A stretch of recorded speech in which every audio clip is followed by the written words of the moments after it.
Hi everyone, welcome to my channel again. हमारा आज का टॉपिक है पिट्स इंडिया एक्ट ऑफ 1784। इस एक्ट को ईस्ट इंडिया कंपनी एक्ट 1784 भी कहा जाता है।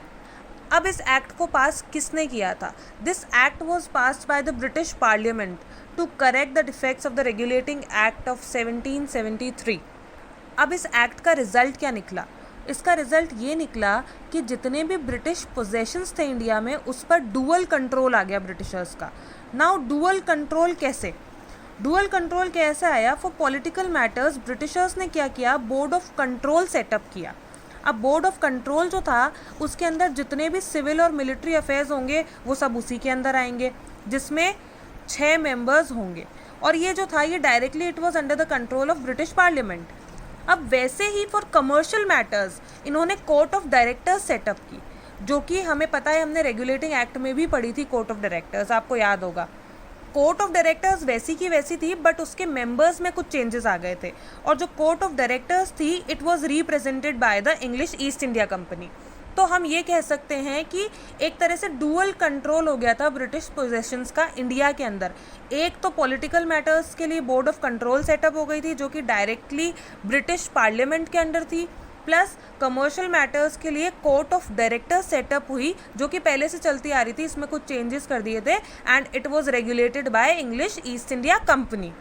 बट जो फाइनल अथॉरिटी थी वो किसके हाथ में थी?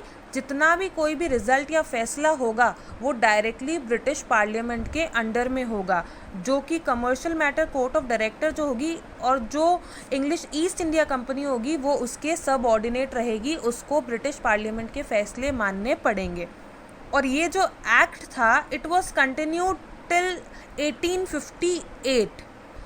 अब इस एक्ट के कुछ प्रोविजंस और फीचर्स भी थे इसके अलावा।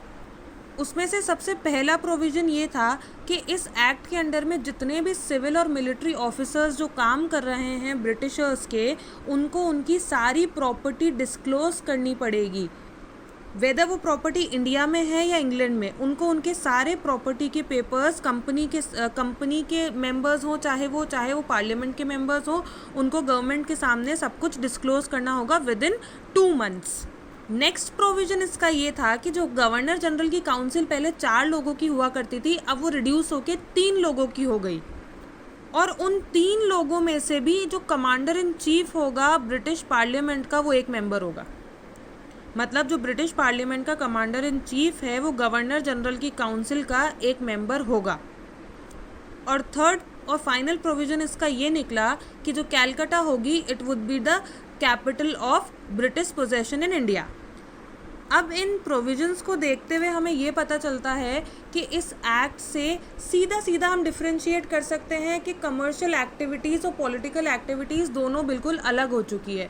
जो कमर्शियल एक्टिविटीज़ है वो ईस्ट इंडिया कंपनी के हाथ में है, और पॉलिटिकल एक्टिविटीज़ जो है वो ब्रिटिश पार्लियामेंट के हाथ में चली गई है। और उसके अलावा जो ब्रिटिश पार्लियामेंट है, उसको डायरेक्ट कंट्रोल मिल चुका है ओवर द इंडियन एडमिनिस्ट्रेशन। मतलब कि कमर्शियल एक्टिविटीज़ तो अभी भी कंपनी के हाथ में है, but civil, military and administrative authority है वो डायरेक्ट ब्रिटिश क्राउन के पास चली गई है इंडिया की, और डायरेक्ट अथॉरिटी ब्रिटिश क्राउन ही हो चुकी है एक तरह से, क्योंकि कंपनी जो है it is subordinate to the British crown. And through this act पहली बार the term British possessions in India was used. Thank you so much. I hope you got the topic. Please like and subscribe for more. Thank you.